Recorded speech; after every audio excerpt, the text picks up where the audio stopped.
सम्मानित जुमार खुतबाय उपस्थित दीनी मुस्लिम भाई बोन प्रशंसा आल्लाहर जन्य शांति अवतीर्ण होक आल्लाहर रासूलेर ऊपर सल्लल्लाहु आलैहि वसल्लम। आमादेर विगत खुतबा अनुयायी आजकेर जुमार खुतबा हच्छे ताकबीरे ताहरिमार पले साना पड़ेछि। तारपरे आमादेर जरूरी कर्तव्य हच्छे किरात सूरा फातिहा ओ अन्यान्य सूरा। आज के आमादेर बक्तव्येर विषय वस्तु हच्छे सूरा फातिहा ओ अन्यान्य सूरा पढ़ा। ए ब्यापारे आल्लाह ताआला बोलेन वाइदा कुरियाल कुरआनु फास्तामिउ लाहु व अनसितु लअल्लाकुम तुरहामुन। যখন তোমাদের সামনে কোরআন মাজিদ পড়া হবে, তিলাওয়াত করা হবে, তখন তোমরা মনোযোগ সহকারে কান লাগিয়ে শোনো, তাহলে তোমাদের প্রতি আল্লাহর পক্ষ থেকে দয়া হবে। তাহলে তোমাদের উপরে আল্লাহর পক্ষ থেকে দয়া করা হবে। এই কথা আল্লাহ তাআলা বলেন। তিনি বলেন, তোমাদের সামনে যখন কোরআন তেলাওয়াত হবে তখন তোমরা মনোযোগ সহকারে কান লাগিয়ে চুপ করে শোনো, তোমাদের প্রতি দয়া করা হবে। অত্র আয়াতে কোরআন তেলাওয়াত করলে শুনতে হবে বলে আল্লাহ তাআলা আদেশ করেন। অত্র আয়াতটি আমরা ইমামের পিছনে সূরা ফাতিহা পড়ি তখন প্রযোজ্য কি না। আবু হুরায়রা রাদিয়াল্লাহু তাআলা আনহু বলেন, রাসূল সাল্লাল্লাহু আলাইহি ওয়াসাল্লাম বলেছেন, ইন্নামা জুইলাল ইমামু লিইউতাম্মা বিহি। ইমাম নির্ধারণ করা হয় তাকে অনুসরণের জন্য। ফাইদা কাব্বারা ফাকাব্বিরু। যখন ইমাম আল্লাহু আকবার বলেন তখন তোমরা আল্লাহু আকবার বলো। ওয়াইদা কারা ফানসিতু। আর যখন ইমাম তেলাওয়াত করবে তখন তোমরা চুপ থাকো। এ ব্যাপারে বর্ণনা মুসলিমেও রয়েছে। অত্র হাদিসটি আবু দাউদ, নাসাই, তিরমিজিতে রয়েছে সহিহ সূত্রে। সম্মানিত দ্বীনী ভাই বোন, আমাদের জন্য জরুরি যে আমরা অবগত হই সূরা ফাতিহা পড়ব কি না এককভাবে এবং ইমামের পিছনে।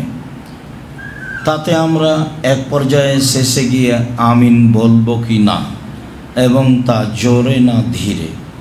বাকি আরও দু একটি কেরাত কোন সূরাগুলি কোন সময়ে পড়ব আমরা এ বিষয়ে গুরুত্বপূর্ণ সংক্ষিপ্ত তথ্যবহল বিবরণের চেষ্টা করব ইনশাআল্লাহুল আজিজ। সম্মানিত দ্বীনী ভাই বোন, উবাদা ইবনে সামিত রাদিয়াল্লাহু তাআলা আনহু বলেন, রাসূল সাল্লাল্লাহু আলাইহি ওয়াসাল্লাম বলেছেন, লা সালাতা লিমান লাম ইয়াকরা বিফাতিহাতিল কিতাব। যে ব্যক্তি সূরা ফাতিহা পড়বে না তার সালাত হবে না। বুখারী, মুসলিম। ইমাম বুখারী রাহিমাহুল্লাহ সবাকেই সূরা ফাতিহা পড়তে হবে মর্মে একটি অধ্যায় উল্লেখ করেন। তাতে তিনি বলেন, ইমামকে সূরা ফাতিহা পড়তে হবে, মুক্তাদিকে সূরা ফাতিহা পড়তে হবে, একাই হলেও পড়তে হবে, জামাতবদ্ধ হলেও পড়তে হবে, সরবে কেরাত হলেও পড়তে হবে, নীরবে কেরাত হলেও পড়তে হবে।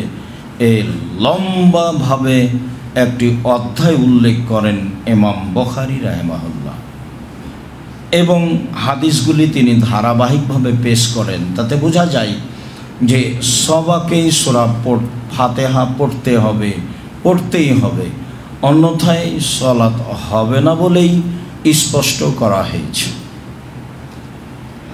উবাদা ইবনে সামিত রাদিয়াল্লাহু তাআলা আনহু বলেন, কুন্না খালফান নবী সাল্লাল্লাহু আলাইহি সাল্লাম ফি সালাতিল ফাজরে। আমরা একদা ফজরের সালাতে রাসূলের পিছনে ছিলাম। ফাকারা তিনি যখন তেলাওয়াত করলেন ফাসাকুলাত আলাইহি, কেলাত তার উপরে ভারী হয়ে গেল, ঠিক মতন পড়তে পারছেন না, তেলাওয়াত ভারী হয়ে গেল। ফালাম্মা ফারাগা, যখন তিনি সালাত শেষ করলেন তখন তিনি বললেন যে লাআল্লাকুম তাকরাউনা খালফা ইমামিকুম, সম্ভবত তোমরা তোমাদের ইমামের পিছনে কোরআন তেলাওয়াত করছিলা, যার কারণে আমার উপরে কোরআন ভারী হয়ে গেল। কুলনা নাম দালিকা ইয়া রাসূলুল্লাহ, জি আল্লাহ রাসূল, আমরা আপনার পিছনে কোরআন মাজিদ পড়ছিলাম, এটাই ঠিক। তখন আল্লাহ রাসূল বলছেন লাম তাফআলু, আল্লাহ তাফআলু, কখনো এটা করব না, ইল্লা বে ফাতিহাতিল কিতাব, তবে সূরা ফাতিহা, অফি রিওয়ায়াতিন ইল্লা বে উম্মিল কোরআন, তবে উম্মুল কোরআন, কোরআনের মা যেটা, তবে কোরআনের মূল যেটা। লিআন্নাহু লা সালাতা লিমান লা ইয়াকরা বিহা, কেননা যে ব্যক্তি সূরা ফাতিহা পড়বে না তার সালাত হবে না। এই কথা রাসূল সাল্লাল্লাহু আলাইহি সাল্লাম সাহাবীগণকে বললেন। সাহাবীগণ পিছনে কোরআন তেলাওয়াত করছিলেন, যা তার উপরে ভারী হয়ে গেছিল। তিনি সালাম ফেরার পরে বললেন, সম্ভবত তোমরা কোরআন পড়ছিলে আমার পিছনে। জি হ্যাঁ, আমরা আপনার পিছনে কোরআন মাজিদ পড়ছিলাম। তখন আল্লাহ রাসূল বললেন, না, তোমরা আমার পিছনে কোরআন পড়ো না যখন আমি পড়ি, তবে সূরা ফাতিহা। কেন? সূরা ফাতিহা ছাড়া সালাত হবে না। অত্র হাদিসও প্রমাণ করে যে সূরা ফাতিহা পড়তে হবে। উবাদা ইবনে সামিত রাদিয়াল্লাহু তাআলা আনহু বলেন, সাল্লাবিনা রাসূলুল্লাহ সাল্লাল্লাহু আলাইহি সাল্লাম বা'দা সালাত আল্লাতী ইজহারু ফিহা বিল কিরাত। একদা রাসূল সাল্লাল্লাহু আলাইহি সাল্লাম আমাদেরকে সালাত আদায় করালেন, তবে সালাতটি ওই সালাত ছিল যে সালাতে সরবে কেরাত করা হয়, জোরে কেরাত করা হয়। তাতে তিনি বললেন, লা ইয়াকরান্না আহাদুকুম মিনকুম আহাদুম মিনকুম ইজা জাহারতু বিল কিরাতে, শোনো, আমি যখন সরবে কেরাত করব তখন তোমরা কেউ কিছু পড়ো না, ইল্লা বে ফাতিহাতিল কিতাব, তবে সূরা ফাতিহা। কেন? লা সালাতা লিমান লাম ইয়াকরা বে ফাতিহাতিল কিতাব, যে সূরা ফাতিহা পড়ে না তার সালাত হবে না। উবাদা ইবনে সামিত রাদিয়াল্লাহু তাআলা আনহু বলেন, আমরা একদা রাসূলের সাথে সালাত আদায় করছিলাম। সেই সালাত ছিল যেই সালাতে রয়েছে সরবে কেরাত, জোরে কেরাত। তিনি বললেন, তোমরা অবশ্যই আমার পিছনে কোরআন তেলাওয়াত করবা না যখন আমি সরবে তেলাওয়াত করব, তবে সূরা ফাতিহা। কেন? সূরা ফাতিহা ছাড়া সালাত হবে না। ইয়াজিদ ইবনে শারিক বলেন, আন্নাহু সাআলা উমর ইবনুল খাত্তাব রাদিয়াল্লাহু তাআলা আনহু বিল কিরাতি খালফাল ইমামে। উমর ইবনুল খাত্তাবকে তিনি একদা জিজ্ঞাসা করেন যে আমরা ইমামের পিছনে কেরাত করব কি না। তিনি বললেন যে তোমরা ইমামের পিছনে কেরাত করো না, তবে সূরা ফাতিহা, সূরা ফাতিহা পড়ো। তা আমি বললাম, মাইন কুনতা আনতা, আপনি ইমাম হলেও পড়ব? তিনি বললেন, ওয়াইন কুনতু আনা, আমি ইমাম হলেও পড়বা। তারপর তিনি বলছেন যে ওয়াইন কুনতা জাহারতা, আপনি যখন সরবে কেরাত করবেন তখনও পড়ব? তো উমর বললেন, এই যা কুনতু জাহারত, যখন আমি সরবে কেরাত করব তখনও সূরা ফাতিহা পড়বা। উমর রাদিয়াল্লাহু তাআলা আনহু অত্র হাদিসে সরবে সূরা ফাতিহা পড়ার জন্য আদেশ করেন যখন ইমামের কেরাত রয়েছে জোরে সরাবে। জাবির রাদিয়াল্লাহু তাআলা আনহু বলেন,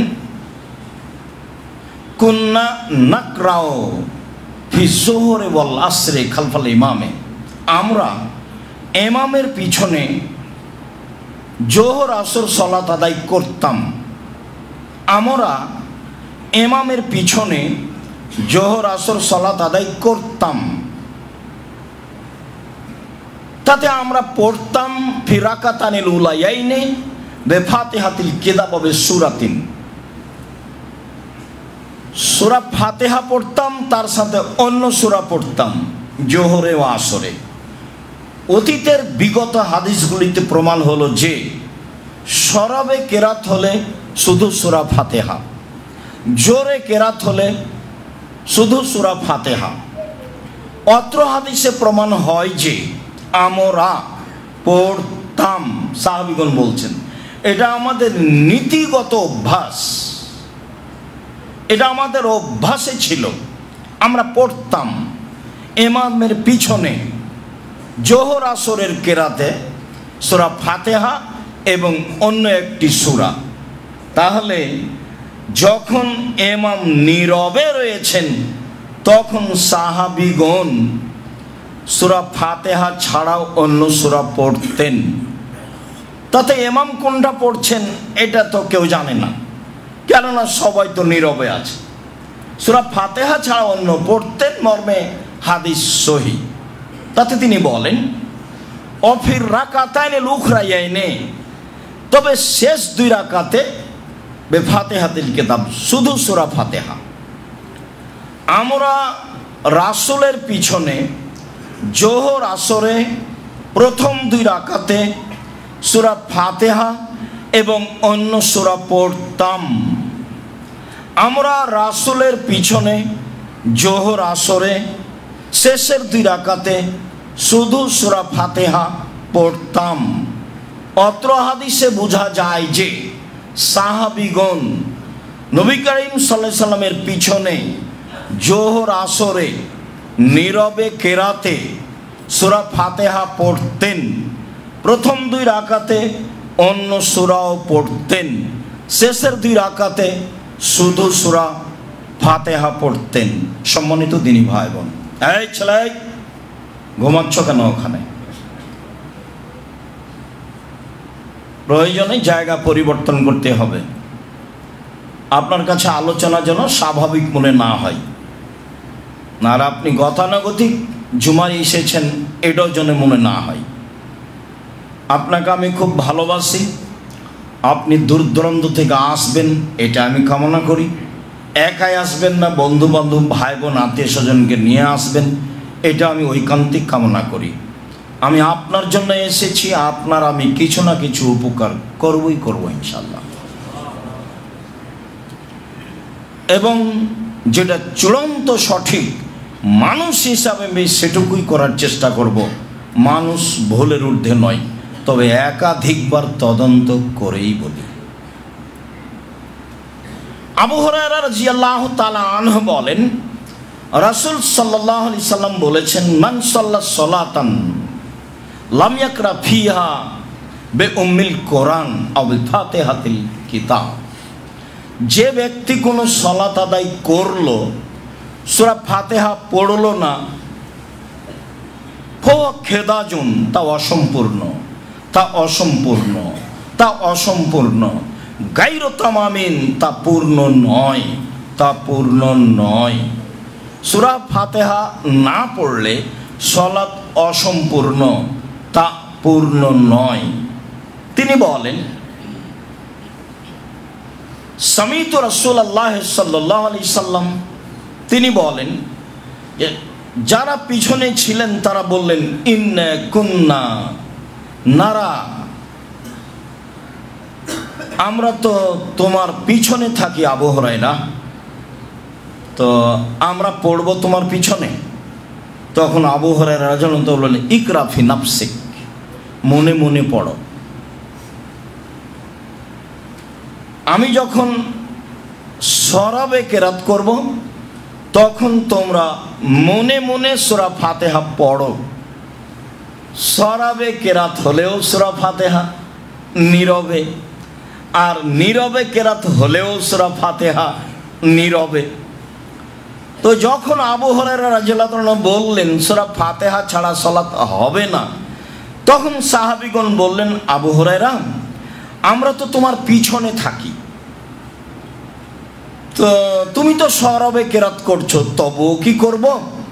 তখন আবু হুরায়রা রাদিয়াল্লাহু আনহু, ইকরা ফি নাফসিক, ইকরা বিহা ফি নাফসিক, হ্যাঁ মনে মনে পড়ো। কেন? ফাইনি সামিতু রাসূলুল্লাহ সাল্লাল্লাহু আলাইহি ওয়াসাল্লাম ইয়াকুল ক্বালা আল্লাহু তাআলা, আমি আল্লাহ রাসূলকে বলতে শুনেছি, আল্লাহ রাসূল বলেন যে আল্লাহ তাআলা বলেন, আল্লাহ তাআলা বলেন,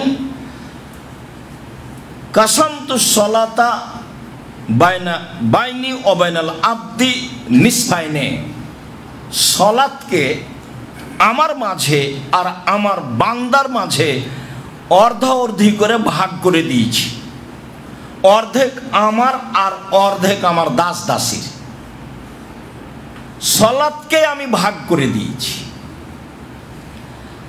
সূরা ফাতিহাকে আমি ভাগ করে দিয়েছি, অর্ধেক আমার জন্য আর অর্ধেক আমার দাস দাসীর জন্য। ওয়ালাহু মা শাআলা, আমার দাস দাসী যা বলবে সেটা তার জন্য, ও যেটা বলবে সেটা তার জন্য। আমারটা যা হলো হলো, তবে ও যেটা চাইবে সেটা আমি তাকে দিয়ে দেব। তাহলে এবার শুরু হোক। আল্লাহ তাআলা বলেন, কাল আল্লাহ তাআলা ওয়া ইদা কালাল আবদু আলহামদুলিল্লাহি রাব্বিল আলামিন, সূরা ফাতিহা শুরু হলো। যখন কোনো দাস দাসী বলে আলহামদুলিল্লাহি রাব্বিল আলামিন, বিশ্বজগতের প্রতিপালকের প্রশংসা, কাল আল্লাহ তাআলা হামিদানি আবদি, আমার দাস দাসী আমার প্রশংসা করলো। এখন চলছে আল্লাহ। যখন কোনো মানুষ বলে আলহামদুলিল্লাহি রাব্বিল আলামিন, তখন আল্লাহ তাআলা বলেন, আমার বান্দা আমার দাস দাসী আমার প্রশংসা করলো। ভালো কথা। ওয়াইজা কারা আর রহমানির রাহিম, কাল আল্লাহ তাআলা, যখন বান্দা পড়ে আর রহমানির রাহিম, পরম দাতা দয়ালু আল্লাহ, তখন আল্লাহ তাআলা বলেন, আসনা আলাইয়া আবদি, আমার দাস দাসী আমার প্রশংসা করেছে যথাযথভাবে। আমি তো রহমান, আমি তো রাহিম, আমার দাস দাসী আমার প্রশংসা করেছে যথাযথভাবে। ওয়াইদা কালাল আবদু মালিকে ইয়াউমিদ্দিন, আর যখন দাস দাসী বলে মালিকে ইয়াউমিদ্দিন, তিনি হচ্ছেন বিচার দিনের মালিক। কাল আল্লাহ তাআলা মাজ্জাদানি আবদি, তখন আল্লাহ তাআলা বলেন, আমার দাস দাসী যথাযথভাবে আমি যোগ্য বলে ঘোষণা দিয়েছে, আমি সত্য সত্যই বিচারের দিনের মালিক। সেদিন কোনো মানুষ কোনো মানুষের কোনো উপকার করতে পারবে না, একাচ্ছত্র মালিকানা আমার থাকবে। মাজ্জাদানি আবদি, সত্য সত্যই আমি সর্বশক্তিমান প্রশংসা সহকারে আমার দাস দাসী ঘোষণা দিয়েছে। ওয়াইদা কালাল আবদু ইয়াকা না'বুদু ওয়া ইয়াকা নাস্তাঈন, যখন আমার দাস দাসী বলে একমাত্র তোমারই ইবাদত করি, একমাত্র তোমার নিকটেই সাহায্য চাই, কাল আল্লাহ তাআলা, তখন আল্লাহ তাআলা বলেন, হাজা বাইনি ওয়া বাইনা আবদি, এবার হয়েছে আমার অর্ধেক আর আমার দাস দাসীর অর্ধেক। ওয়ালাহু মা শাআলা, ও যা চেয়েছে সেটা আমি করে দিলাম। ও বলল যে আমি তোমার কাছেই সাহায্য চাই, তোমারই ইবাদত করি। ঠিক আছে, অর্ধেক আমার অর্ধেক তোমার, অর্ধেক আমার অর্ধেক তোমার, তাতে চেয়েছো যা তা আমি দিয়ে দিলাম। ওয়াইদা কালাল আবদু ইহদিনাস সিরাতাল মুস্তাকিম সিরাতাল লাযিনা আনআমতা আলাইহিম গায়রিল মাগদুবি আলাইহিম ওয়ালাদ-দাল্লিন, হে আমাদের প্রতিপালক, সঠিক সহজ সরল পথ দেখাও, কে বলে এই দিকে আসো, কেউ বলে ওই দিকে আসো, কেউ বলে এই দলে আসো, কেউ বলে ওই দলে আসো, কেউ বলে এই মাঝাবে আসো, কেউ বলে ওই মাঝাবে আসো। কত যে ধর্মের নামে দল আছে, আমি কোন পথে যাই? তুমি আমাকে সঠিক সহজ সরল পথ দেখাও। তখন আল্লাহ তাআলা বলছেন, আচ্ছা ঠিক আছে, তোমার কথা আমি মেনে নিলাম, যা বললে সেটা আমি করে দিলাম, তোমাকে আমি সৎ পথ দেখিয়ে দিলাম। আমিন। আল্লাহ তুমি কবুল করো। অর্ধেক বান্দার অর্ধেক আল্লাহ, অর্ধেক বান্দার অর্ধেক আল্লাহ। এবার আপনি বলেন সূরা ফাতিহা পড়বেন কিনা? না পড়লে তাহলে আমরা ফাঁকে আছি, এ কথাই ঠিক। সূরা ফাতিহা পড়তে হবে না মর্মে কত যে কথা আছে। আল্লাহুস সামাদ, তারপরে তার মধ্যে এই আয়াতটি, যখন কোরআন তেলাওয়াত করা হবে তখন চুপ থাকো। কোরআন তেলাওয়াত করা হচ্ছে, চুপ থাকি, তাহলে তার কিছু বলা লাগে না, সব জায়গাতেই চুপ থাকা লাগে। পৃথিবীর কোনো বিদ্বান, কোনো ইমাম, কোনো মুহাদ্দিস সূরা ফাতিহা পড়তে হবে না মর্মে আয়াতটি পেশ করেননি। পৃথিবীর কোনো মুফাসসির একবারে সেই কাল থেকে এই কাল পর্যন্ত সূরা ফাতিহা পড়তে হবে না মর্মে অত্র আয়াতটি পেশ করেনি। অথচ আমরা ঠিকই সমাজে এক শ্রেণীর দ্বীনী ভাইদের নিকট থেকে শুনতে পাচ্ছি যে সূরা ফাতিহা পড়তে হবে না মর্মে এই আয়াত। যদি এইভাবে ব্যবহার করা হয় তাহলে অত্র আয়াতের সাথে অন্যায় আচরণ করা হচ্ছে মর্মেই আমরা পূর্ণ অবগত। আর যা বলছিলাম প্রায় সব বুখারী, মুসলিম, আবু দাউদ, নাসাই, তিরমিজি, সব সহিহ হাদিস। সবাইকেই সূরা ফাতিহা পড়তে হবে, জরুরি। আর না পড়ার ব্যাপারে অবাক হবেন আপনি, এত জাল জয়ীফ হাদিস বলা আছে মানুষের বানানো। দু একটা শোনাই। মান কারা খালফাল ইমামে মলিয়া ফুহ নারান, কেউ যদি ইমামের পিছনে সূরা ফাতিহা পড়ে তাহলে তার মুখটা আগুনে পূর্ণ করে দেওয়া হোক, আগুন মুখে ঢুকে দেওয়া। আর একটা বর্ণনা আছে, ওমান কারা খালফাল ইমামে ফাকাদ আখতা আনিল ফিতরা, কেউ যদি ইমামের পিছনে সূরা ফাতিহা পড়ে তাহলে ইসলাম থেকে বের হয়ে গেল। আরেকটা জাল হাদিস আছে, মান কারা খালফাল ইমামে ফালা সালাত লাহু, কেউ যদি ইমামের পিছনে সূরা ফাতিহা পড়ে তাহলে তার সালাত হবে না। মানে মুখামুখি উল্টা উল্টি। ওদিকে বুখারী মুসলিমের হাদিস সূরা ফাতিহা ছাড়া সালাত হবেই না, আর এখানে জাল মানুষের বানানো হাদিস, জয়ীফ হাদিস, যে সূরা ফাতিহা না পড়লে সালাত হবে না। কঠিন ব্যাপার। আর একটা ওয়াদিত্ত আন্নাল্লাযী ইয়াকরাউ খালফাল ইমামে ফিহি হাজারুন, আমি চাই কেউ যদি ইমামের পিছনে সূরা ফাতিহা পড়ে তাহলে মুখখানে একবার পাথর ছুঁড়ে মারি। ওমান কারা খালফাল ইমামে ওয়াদিত্ত আন্নাল্লাযী ইয়াকরাউ খালফাল ইমামে ফিহি জামরাতুন, আমি চাই কেউ যদি ইমামের পিছনে পড়ে তাহলে তার মুখে একটা আগুনের ওই খণ্ড, যেগুলো টুকরা বা কয়লা আগুন হলো, এটা মুখে ঢুকিয়ে দেবে। তাহলে এত হাদিস থাকলে মানুষ সূরা ফাতিহা পড়বে? ভাববারও তো বিষয়, মানুষ তো ভাবেই, এভাবে দেখা যায়। আমি জানি না যে আপনি রাসূল সাল্লাল্লাহু আলাইহি সাল্লামের সালাত বনাম প্রচলিত সালাত বইটা কেন পড়েন না। আমি দুঃখিত। আমি চেয়েছি, আমি আপনার জন্যই লিখেছি। আপনি ছাড়া অন্য কেউ পড়বে, অন্য ভাষীরা পড়বে, ভাষা তো বাংলাতে লেখা আছে, তো ওই উর্দু ভাষী পড়বে, ফার্সি ভাষার লোক পড়বে, বাংলা ভাষার লোক পড়বে। আপনি যদি কোনো দিন অন্য ভাষায় ভাষান্তর করেন, আমি তো চাঁপাইনবাবগঞ্জের মানুষ, যা লিখেছি চাঁপাইনবাবগঞ্জের ভাষাতে লিখেছি। 1 বছর চেষ্টা করেছিলাম দোয়ার বইটা নিয়ে যে ভালো করে সুন্দর করে পেশ করব আপনাদের সামনে। বছরের শেষে দেখা গেল যে এটা সংশোধন করা হয়নি। তখন আমি বললাম যে সংশোধন লাগবে না, চাঁপাইনবাবগঞ্জের ভাষাতে বই লিখবো, যা হবে হবে। মানুষ কোনো রকম ছেঁচড়া মেচড়া করে বুঝলেই হলো যে আমি কি বলছি। আমি তো জাতির খুব কাছাকাছি থাকতে চাই, আপনি কোনো সময় দূরে ভাবলে সেটা আপনার সংকীর্ণতা। আমি কোনোদিন আপনাকে দূরে ভাবিনি। আমি যেটা বলেছি আল্লাহকে বলেছি, যারা সঠিক কথা বলল না তারাই জাতির সবার সামনে, এটা আমি তোমার কাছে চাচ্ছি না।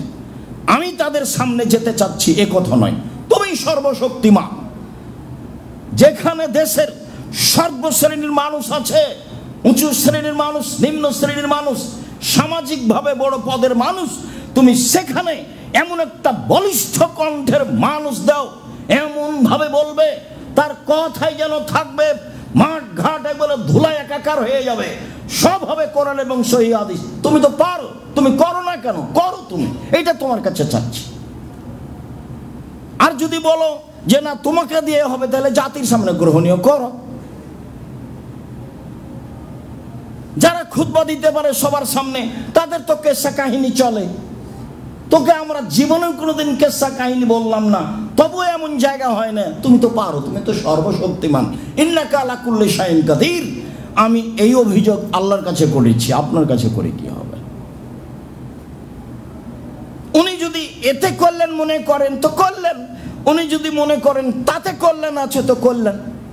তবে আমি মানুষ হিসাবে চেষ্টা চালিয়ে যাচ্ছি। সম্মানিত দিনী ভাই বোন, ধর্মের ব্যাপারে আপনার সামান্যতম ক্ষতি করব এরকম কোনো লক্ষ্য উদ্দেশ্য নিয়ে জাতির সামনে দাঁড়াইনি, কোনো দিন না। আপনার সাথে আছি, মুখে কলমে মিডিয়ায় থাকবো ইনশাআল্লাহ। সম্মানিত দিনী ভাই বোন, সূরা ফাতিহা শেষে আমিন। আবু হুরায়রা রাদিয়াল্লাহু তাআলা আনহু বলেন, রাসূল সাল্লাল্লাহু আলাইহি ওয়াসাল্লাম বলেছেন যে এজা আম্মানাল ইমাম ফা আমিনু, যখন ইমাম আমিন বলবে তখন তোমরা আমিন বলো। ফামান আফাকা তামিনহু তামিনাল মালায়েকাতে গফিরা লাহু মা তাকাদ্দামা মিন যামবিহি, যার আমিন ফেরেশতার আমিনের সাথে মিশে যাবে তার আগেকার সব পাপ ক্ষমা হয়ে যাবে। হাদিস বুখারী মুসলিম। এই উদ্দেশ্যে আমিন বলার চেষ্টা করতে হবে। কোনটা সঠিক আল্লাহ বুঝে আমল করার তৌফিক দান করে। আল্লাহুম্মা আমিন। আল্লাহুম্মা সাল্লি আলাইহি ওয়া বারিক।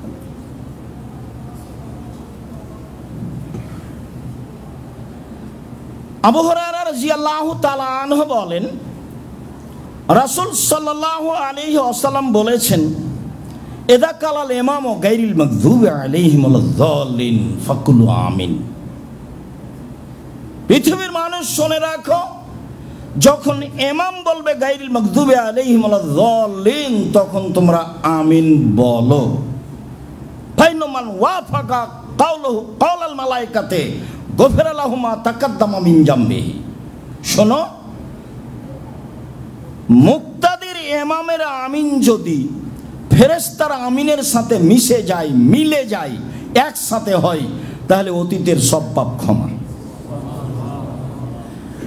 আবু হুরায়রা রাদিয়াল্লাহু তাআলা আনহু বলেন, রাসূল সাল্লাল্লাহু আলাইহি ওয়াসাল্লাম বলেছেন, এই যে আম্মানাল ইমামু ফা আমিনু, ইমাম যখন আমিন বলে তোমরা তখন আমিন বলো। ফাইনাল মালায়েকাতা তুআমিনু, ফেরেশতাগণ আমিন বলেন। যাদের ইমাম আমিন ফেরেশতাদের সাথে মিশে যাবে, মিলে যাবে, তাদের সব পাপ ক্ষমা। সব বুখারী মুসলিমের হাদিস। আবু মুসা আশআরী রাদিয়াল্লাহু তাআলা আনহু বলেন, রাসূল সাল্লাল্লাহু আলাইহি ওয়াসাল্লাম বলেছেন, ইযা কুনতুম ইলা সালাত ফাকিমু সুফুফাকুম, যখন তোমরা সালাতে দাঁড়াবা তখন কাতার ভালো করে সোজা করে নাও। ওই যে কাব্বারা ফাকাব্বিরু, যখন ইমাম আল্লাহু আকবার বলবেন তখন তোমরা আল্লাহু আকবার বলো। ওই যে কারা গায়রিল মাগযুবি আলাইহিম ওয়ালাদ-দাল্লিন ফাকুল আমিন, আর যখন ইমাম বলবে গায়রিল মাগযুবি আলাইহিম ওয়ালাদ-দাল্লিন, তখন তোমরা আমিন বলো। ইজুবকুমুল্লাহ, তাহলে যা চেয়েছো আল্লাহ দিয়ে দেবেন। তা আমি তো চেয়েছি অনেক কিছু, আমি বলেছি যে আমাকে সোজা পথ দেখাও, এতে আমার সব আছে। পথ সোজা না হলে তো আকীদা বাতিল। আমি তো চেয়েছি সরল সহজ পথ। অনেক প্রশংসা করেছি, বিশ্বজগতের প্রতিপালকের প্রশংসা। তিনি পরম দাতা দয়ালু, তিনি বিচার দিনের মালিক। আমি তোমারই ইবাদত করি, তোমার নিকটেই সাহায্য চাই। তুমি আমার একটা কথা শোনো, তুমি আমার একটা কথা শোনো, আমাকে সহজ সরল সঠিক পথ দেখাও। সেই পথ দেখাবে যাদের ভালোবেসেছ, ওই পথ দেখায়ও না যাদের খারাপ বেসেছ। নেন, এবার দুটা কথাই আছে। তারা ইহুদি, তারা খ্রিস্টান, যাদের আকীদা নষ্ট, সেই পথ দেখায়ও না। আমিন। দীর্ঘ সময় ধরে যে কথাটা বললাম এটা কবুল করো।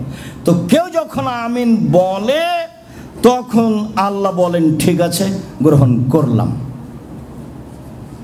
ওয়াইল ইবনে হুজর রাদিয়াল্লাহু তাআলা আনহু বলেন, রাসূল সাল্লাল্লাহু আলাইহি সাল্লাম বললেন, মান কারা, যে ব্যক্তি, রাসূল সাল্লাল্লাহু আলাইহি সাল্লাম কারা, আল্লাহ রাসূল বললেন গায়রিল মাগযুবি আলাইহিম ওয়ালাদ-দাল্লিন ওয়া কালা আমিন মাদ্দা বিহা সাওতাহু। আল্লাহ রাসূল গায়রিল মাগযুবি আলাইহিম ওয়ালাদ-দাল্লিন বললেন, তারপর নিজে নিজে আমিন বললেন এবং লম্বা টান দিয়ে আমিন বললেন। মাদ্দা বিহা সাওতাহু, লম্বা টান দিয়ে আমিন বললেন, আমিন টান দিয়ে বললেন। ওয়াইল ইবনে হুজর রাদিয়াল্লাহু তাআলা আনহু বলেন, রাসূল সাল্লাল্লাহু আলাইহি সাল্লাম গায়রিল মাগযুবি আলাইহিম ওয়ালাদ-দাল্লিন বললেন, তারপরে তিনি আমিন বললেন। রাফা বিহা সাওতাহু, একবারে উঁচু কণ্ঠে বললেন আমিন।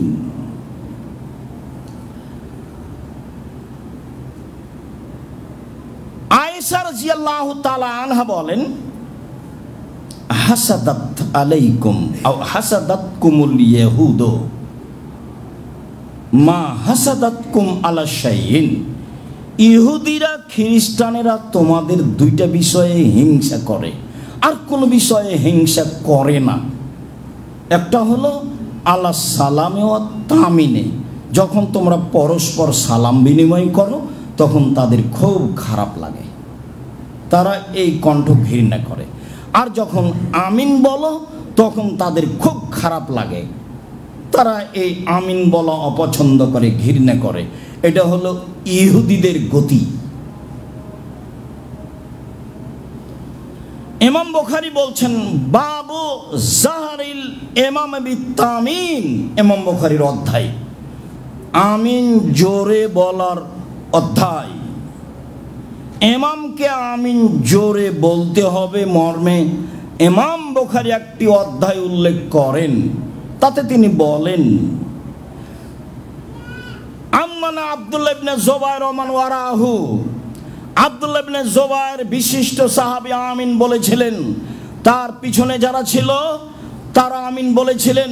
হাত্তা লিল মসজিদে লা লাজ্জাতান, এমন ভাবে আমিন বলল যে আমিনের শব্দে মসজিদ একবারে গম গম করে শব্দ দেখা দিল।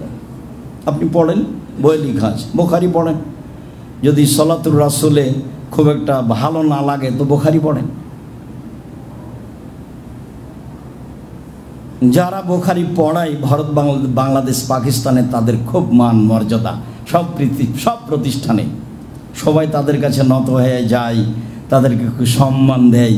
তো বুখারী পড়ালে সম্মান পাওয়া যায়, বুখারী মানলে সম্মান পাওয়া যায় না, পাওয়ার তো কথা। ইমাম বুখারী জোরে আমিন বলতে হবে তার বাপ বিষয় উল্লেখ করেছেন এবং বলছেন, সাহাবী থেকে পেশ করে বলছেন যে আমিনের কণ্ঠে মসজিদ গম গম করে শব্দ করে উঠত। সম্মানিত দিনী ভাই বোন, বিষয়টি বিবেচনা করবেন বলে আমি আন্তরিকভাবে আপনাকে অনুরোধ জানাচ্ছি। যদি এটাই সিদ্ধান্ত হয় তাহলে আপনাকে আমিন বলতে হবে জোরে, এই কথাই ঠিক। সুলি হবে না ফাঁসি হবে সেটা পরের কথা। ওয়াইল ইবনে হুজর বলছেন যে কারা গায়রিল মাগযুবি আলাইহিম ওয়ালাদ-দাল্লিন ফাকালা আমিন খাফাজা বিহা সাওতাহু। ওয়াইল ইবনে হুজর গায়রিল মাগযুবি আলাইহিম ওয়ালাদ-দাল্লিন বললেন, আমিন বললেন, কণ্ঠ নিচু ছিল। কণ্ঠ নিচু ছিল এই মর্মে আবু দাউদে একটা, নাসাইতে একটা, তিরমিজিতে একটা, তিনটে হাদিস আছে, তিনটাই জয়ীফ। তাতে নীরবে নয়, চুপে নয়, কণ্ঠ ছিল তো নিচু ছিল। আমিন একটা কিছু হবে, তবু হাদিস জয়ীফ। চুপের তো কোনো প্রশ্নই আসে না। নীরবের তো কোনো প্রশ্নই আসে না। তল্লাশি চালান, কেন চালায় না? মাছ দিয়ে ভাত খাই, কাঁটা ফেলে খাই, ঠিকই তো বুদ্ধি আছে, কাঁটা সহ খায় না। একটু ধর্ম মানবো তো একটু বিবেচনা করে মানবো না, এটা কেমন হলো? আল্লাহ তাআলা বলছেন ফাসআলু আহলা যিকরি ইন কুনতুম লা তা'লামুন বিল বায়িনাতি ওয়াজ জুবুর। জানা মানুষের নিকটে জানো প্রমাণ সহকারে। বক্তৃতার জগতই এমন একটা জগৎ যেখানে বিদ্যা লাগে না। আমিও খুব অবাক হই যে আজও একটা হাই স্কুলের হেডমাস্টার ইন্টার পাস না করলে তাকে ঘন্টা পিয়ন হিসাবে নেবে না, অথচ ম্যাট্রিক পাস করা লাগে না, ঘন্টা মারার জন্য লাগে। একটা হুঁশিয়ার ছেলেই তো ঘন্টা মারতে পারবে যে পড়াশোনা জানে না। আর এক গ্লাস পানি নিয়ে যেয়ে দিতে হবে, এই ঘরে ওই ঘরে একটু কাগজ আগিয়ে দিতে হবে, এই তো। তারপরে উনি শিক্ষিত মানুষ ছাড়া নেবেন না। আর বক্তৃতার জগৎ এক অবাক জগৎ, যে যার থুথির জোর সেই বক্তা। জাতির সামনে দাঁড়িয়ে বলছে মানে কি, বলতেই অবাক লাগে শুনে, মনে হচ্ছে এবারে কান ফেটে যাবে, চোখ জুয়ে হয়ে আসবে, নিচু হয়ে আসবে, এত কণ্ঠ। অবাক হবেন, শরীয়ত যা কিছু বিকৃত করা হয়েছে সব আরবি ভাষায় করা হয়েছে। সঠিক বলাও যেমন জটিল, সঠিক মানাও তেমন কঠিন। দীর্ঘ 90 সাল থেকে বলে আসছি, সঠিক বলাও যেমন কঠিন, সঠিক মানাও তেমন কঠিন। সঠিক বলা কঠিন কেন? পুরো শরীয়ত আরবি ভাষায় লেখা আছে। যত জাল হাদিস আছে হাজার হাজার, প্রায় 3 লক্ষ জাল হাদিস আছে। আমার কাছে আছে 10,000-এর বেশি। 90 সাল থেকে বলছি, একদিনে তো দেখতে চাইলেন না। আপনারা হিসাব করে আছে, বাসায় আছে, এখানে নিয়ে এসে একসেট রাখবো সময় ইনশাআল্লাহ, যাতে করে আপনারা অন্তত দেখতে পান যে হ্যাঁ এটা হলো জাল হাদিসের কথা। আলবানী রাহিমাহুল্লাহ সিরিয়াল দিয়েছে, আমি তার সুবিধায় সিরিয়ালটা আপনাকে বলি। আপনি আমার দিনী ভাই, আপনি আমার দিনী বোন, সম্মানিত দিনী ভাই বোন।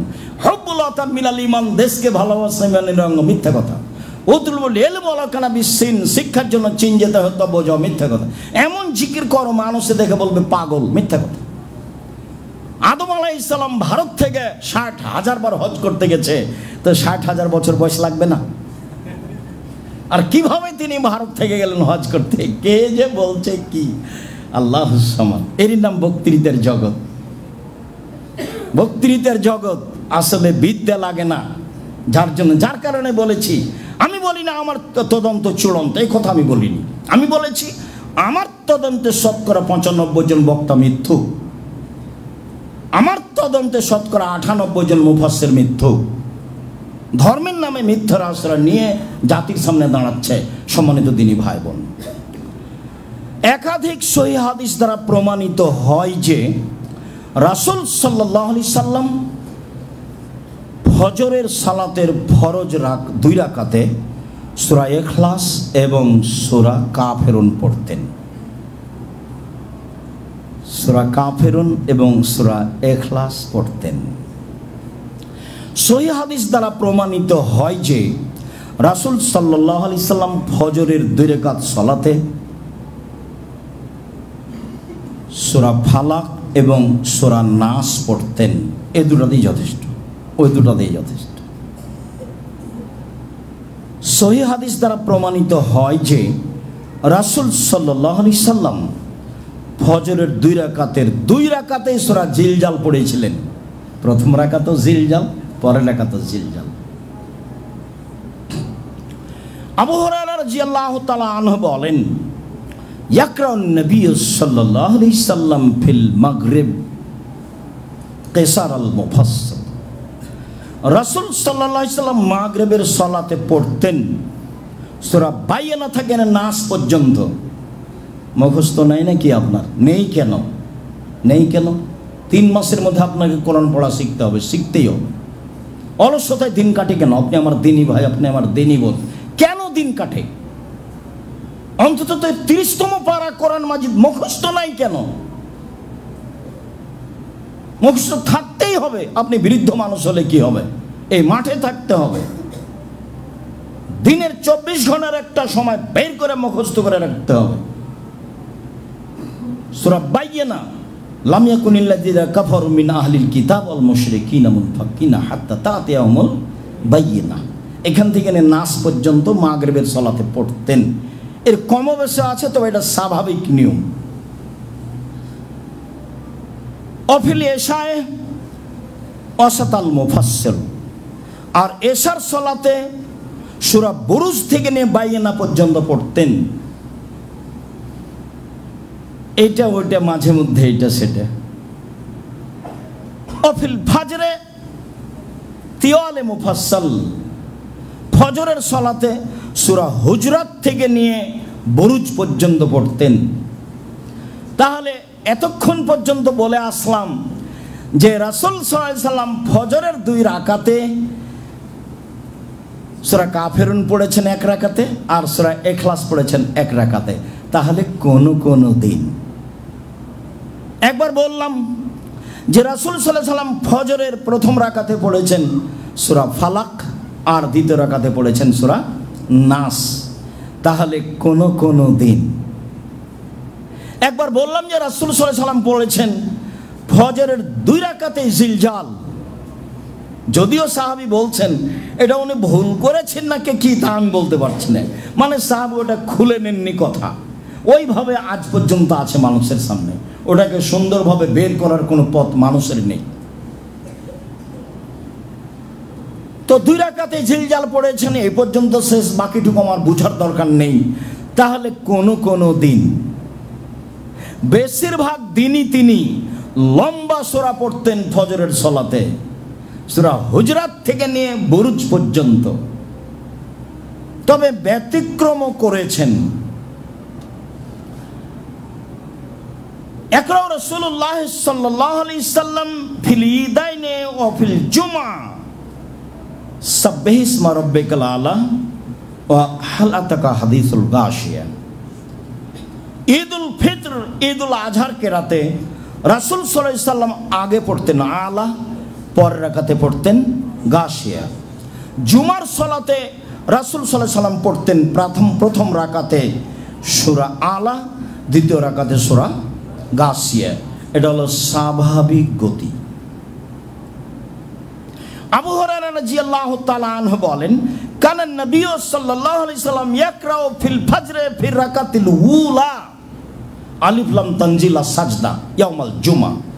জুমার দিন ফজরের সালাতে প্রথম রাকাতে পড়তেন আলিফ লাম তানজিল সূরা সাজদা, যাতে সিজদা আছে। হঠাৎ করে ইমাম চলে গেছেন সিজদায়, আমরা তো রুকুতে আছি, কি ব্যাপার, ঘটনা কি? জীবনে তো সূরা মুখস্থ নাই, দেখিও নি, পড়িও না, রুজিতে এমনিই হচ্ছে। যারা কিছুই পড়ে না তাদের রুজির অভাব নাই, ব্যাংকের টাকা পয়সা তাদের,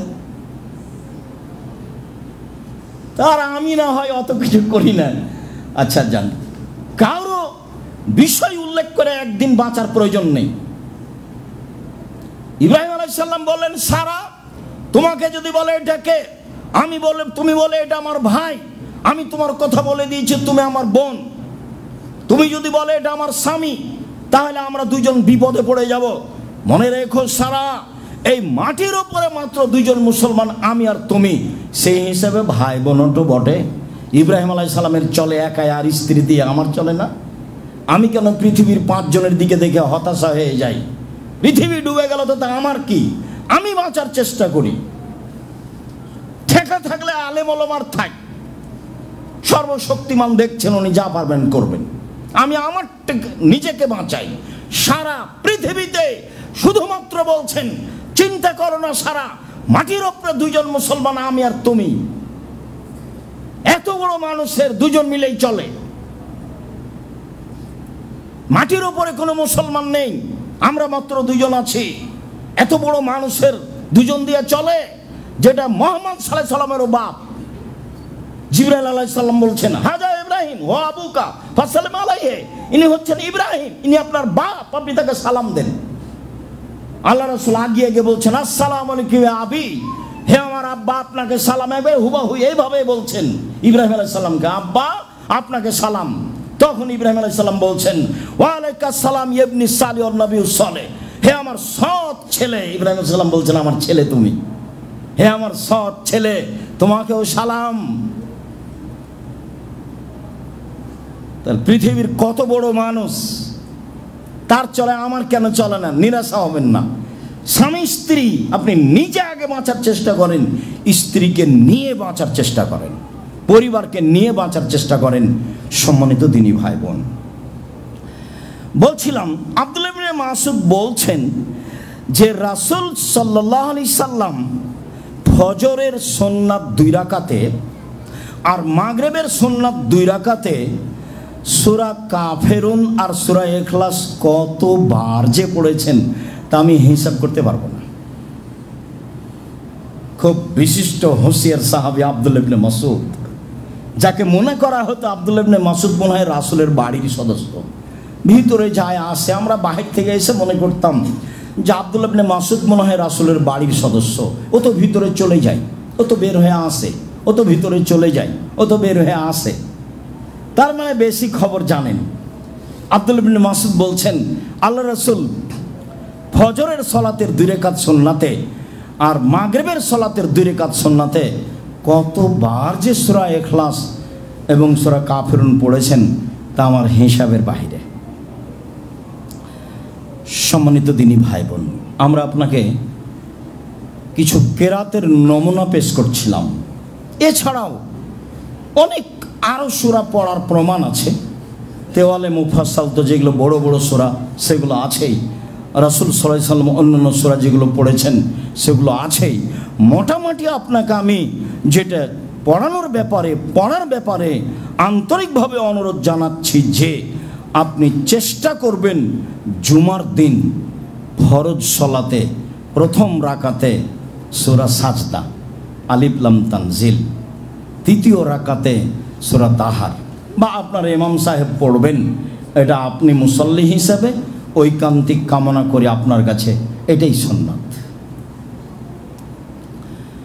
আর জুমার সলাতে অন্য সূরা পড়ার প্রমাণ আছে, তবে প্রথম রাকাতে সূরা আলা সাব্বিহিসমা রাব্বিকাল আলা আর দ্বিতীয় রাকাতে হাল আতাকা হাদিসুল গাশিয়া। স্বাভাবিকভাবে আমরা চেষ্টা করি, ব্যতিক্রম 2-1 দিন সেটা ভিন্ন কথা। আপনিও আপনার ইমামকে দিয়ে এরকমই করার চেষ্টা করবেন আশাবাদী। সাথে সাথে আপনি ফজরের সলাতের 2 রাকাতে এই ছোট সূরাগুলিও পড়তে পারেন, যেখানে বড় সূরার স্থান। আবু হুরায়রা রাদিয়াল্লাহু তাআলা আনহু বলেন, আমি রাসূল সাল্লাল্লাহু আলাইহি সাল্লামকে মাগরিবের সলাতে সূরা তুর পড়তে দিয়ে শুনেছি। সূরা তুর অনেক বড় হয়ে গেল। রাসূল সাল্লাল্লাহু আলাইহি সাল্লামকে আমি মাগরিবের ফরজ সলাতে অল মুরসালাতে উলফা ও অল মুরসালাতে উরফা ফালা আসিফাতে আসফা ও নাশরাতে নাশরা এই সূরা পড়তে দেখেছি। মাগরিবের সলাতে তো স্বাভাবিক হলো আপনার বাইয়ান্না থেকে নিয়ে নাস পর্যন্ত, তারপরেও বড় সূরা প্রমাণ পড়া আছে। এইগুলো স্বাভাবিকভাবে কেরাতের চেষ্টা করবেন। সম্মানিত দিনী ভাই বোন, আলোচনার শেষের দিকে এসে আপনার সাথে আবারও জরুরি কথা, তা হলো জালজয়ী হাদিস দেখে হতাশাগ্রস্ত হবেন না। সবাইকেই সূরা ফাতিহা পড়তে হবে, এইটাই জরুরি। কেননা আল্লাহ তাআলা সূরা ফাতিহাকে তার মাঝে এবং তার বান্দার মাঝে ভাগ করে দিয়েছেন। আমাকেই পড়তে হবে আমার ভাগ, তো আমার ভাগ পড়বো তো আল্লাহর ভাগ পড়বো না? তাহলে 2 ভাগই আমি পড়ি, সেটা হলো সূরা ফাতিহা। আরও অবাক হবেন যে 114টি সূরার কোথাও শেষে আমিন বলতে হবে এর প্রমাণ নেই, এই সূরা ছাড়া, সূরা ফাতিহা ছাড়া। একাধিক সহিহ হাদিস যে সূরা ফাতিহা ছাড়া সালাত হবে না। আব্দুর রাজ্জাক সাহেব, তাহলে রুকু পালে রাকাত বলেছেন যে, তো সেখানে তো সূরা ফাতিহা হলো না। তো রুকু পালে রাকাত এ কথা আল্লাহ রাসূল বলেছেন, ওটা হলো রুকুর মর্যাদা। কিন্তু আমি যে সূরা ফাতিহা পাইনি, রুকু সূরা ফাতিহা পড়ার জায়গা নয়, সেই জন্য আমি পড়িনি। কিন্তু আল্লাহ রাসূল বলেছেন রুকু রাকাত, এই জন্য আমি রাকাত ধরে নিয়েছি। তিনি সিজদাকে কিছু ধরেননি। ইমামের ইমামতি চলাকালীন আমি এসে প্রবেশ করেছি কাতারে, তখন তিনি সিজদাই ছিলেন, ওটুকু আমি কিছু ধরতে পাবো না। তবে যদি তিনি রুকুতে পান তাকে ইমামকে, তাহলে আপনি 1 রাকাত ধরে নেবেন। এটা হলো রাকাতের মান। যেখানে সূরা ফাতিহা পড়ার জায়গা আছে সেখানে আমি পড়িনি, ঘটনা যদি তাই হয় তাহলে সালাত হবে না, এ কথাই ঠিক। আব্দুর রাজ্জাক সাহেব, ভারত বাংলাদেশ পাকিস্তানের শতকরা 95 জন মানুষ ইমামের পিছনে সূরা ফাতিহা পড়ে না, তাহলে কি তাদের সালাত হয় না? এই কথার উত্তর এত শক্তভাবে দিতে গেলে আপনিও কষ্ট পাবেন। আপনি রাসূল সাল্লাল্লাহু আলাইহি ওয়াসাল্লামের কথায় চলে আসেন। রাসূল সাল্লাল্লাহু আলাইহি ওয়াসাল্লাম বলেছেন সূরা ফাতিহা না পড়লে সালাত হবে না, তাহলে আপনিও বাঁচেন আমিও বাঁচি। রাসূল সাল্লাল্লাহু আলাইহি ওয়াসাল্লাম বলেছেন লা সালাতা লিমান লাম ইয়াকরা বিফাতিহাল কিতাব, যে সূরা ফাতিহা পড়লো না তার সালাত হবে না। অতএব সম্ভবপর আমি আপনি একাই হই, মুক্তাদি হই, ইমাম হই, জামাতবদ্ধ হই, সরাবে হোক নীরবে হোক সূরা ফাতিহা পড়ব, এটাই জরুরি। এটা আমরা নিজের উপরে জরুরি করে নিই সম্মানিত দিনী ভাই বোন। তবে আমি আপনার উপরে চাপিয়ে দিইনি, কতগুলো জালজয়িত হাদিস আছে, সেগুলো আপনাকে আমি দেখার জন্য আবার অনুরোধ জানাচ্ছি। তারপরের অংশ হলো আমিন। আমিন জোরেই বলতে হবে, নীরবে চুপে আমিন বলতে হবে, এরকম কোনো হাদিস নেই। ধীরে আমিন বলার 3টা জয়ীফ হাদিস আছে, আর জোরে আমিন বলার অনেক হাদিস আছে। আর আমিন যদি ফেরেশতার আমিনের সাথে মিলে যায় তাহলে অতীতের সব পাপ ক্ষমা হয়ে যাবে। কাজেই মনে রাখতে হবে, ইমাম যখন আমিন শুরু করেছে তখনই আমাকে আমিন শুরু করতে হবে। আমি যেন ইমামের আগে আমিন না বলি। ইমাম যখন গায়রিল মাগযুবি আলাইহিম ওয়ালাদ-দাল্লিন বলেছেন, উনি আমিন শুরুই করেননি, তখন আমি আর আপনি বলতে লাগলাম, তা হবে না। তাহলে ফেরেশতার সাথে কারটা মিল খেল, আমারটা না আপনারটা? অতীতের পাপ ক্ষমা হয়ে যাবে মর্মে কথা আছে, ফেরেশতার আমিনের সাথে মিল খাবে।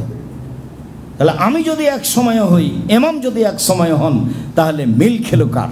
অতএব ইমাম যখন শুরু করছেন তখন আমিও শুরু করি, তাহলে আর ফেরেশতার আমিন অন্যদিকে যেতে পারবে না।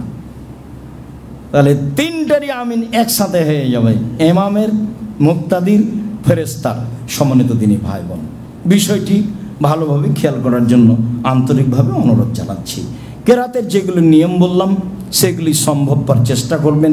19-20 হয়ে গেল, এলোমেলো হয়ে গেলে কোনো সমস্যা নেই। সাথে সাথে সিরিয়ালে পরের সূরা আগে হয়ে গেছে, আগের সূরা পরে হয়ে গেছে, এতে কিছুই হবে না। যদিও অনেক ইমাম বলছেন যে ভুল হয়েছে, আবার সালাত পড়াতে হবে, এটা বাতিল। কেরাতে ভুল হলে বলে ওই সালাত বাতিল, এগুলো এমনি কথা। আপনি সিরিয়াল পড়েন, এটা সুন্দর।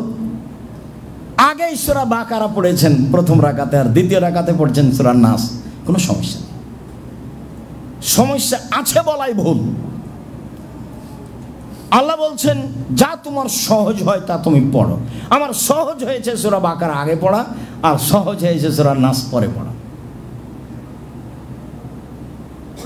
আমি সিরিয়াল মেনটেন করতে হবে, করতে পারিনি বা করিনি বা আমার হয়নি, তো সালাত হলো না বা কিছু, এরকম কথা বল। সম্মানিত দিনী ভাই বোন, আমরা শেষে এসে আপনাদের সাথে জরুরি কয়েকটি কথা। তার প্রথম কথা হলো এই যে আজকের খুতবা যেন আপনার কাছে বেশি গুরুত্ব রাখে, এটা আমার আন্তরিক অনুরোধ। যারা অনলাইনে পৃথিবীর বিভিন্ন প্রান্তে আছেন তারা অবশ্যই বিষয়টিকে গুরুত্ব সহকারে দেখবেন বলে আমি আশাবাদী। সময়ের গতিতে যারা এই খুতবা অবগত হবেন তারাও বিষয়টি বিবেচনা করে আমল করবেন বলে আমি আন্তরিকভাবে আপনাদের কাছে অনুরোধ রাখছি। তারপরের অংশ বলছি, খুব ভালোভাবে জানা আছে যে জামিয়া সালাফের সালাফি কনফারেন্স সামনে 6-7 নভেম্বর। জামিয়া সালাফের রাজশাহী দেখতে যাওয়া তো উচিত, যায় না, দেখে আসি। প্রায় 50 বিঘা জমির ওপরে 3000 মানুষ একসাথে সালাত আদায় করতে পারে মসজিদে, 4 তলা মসজিদ। দেখতে যাওয়া দরকার, আপনার প্রতিষ্ঠান। কে যদি খেতে না বলে মন খারাপ করবেন না, ধরে নেবেন যে আব্দুর রাজ্জাক সাহেব বলেনি, তাহলে তো হলো। মন খারাপের কিছু নেই, 10-এর পয়সা দিয়ে সে প্রতিষ্ঠান চলে।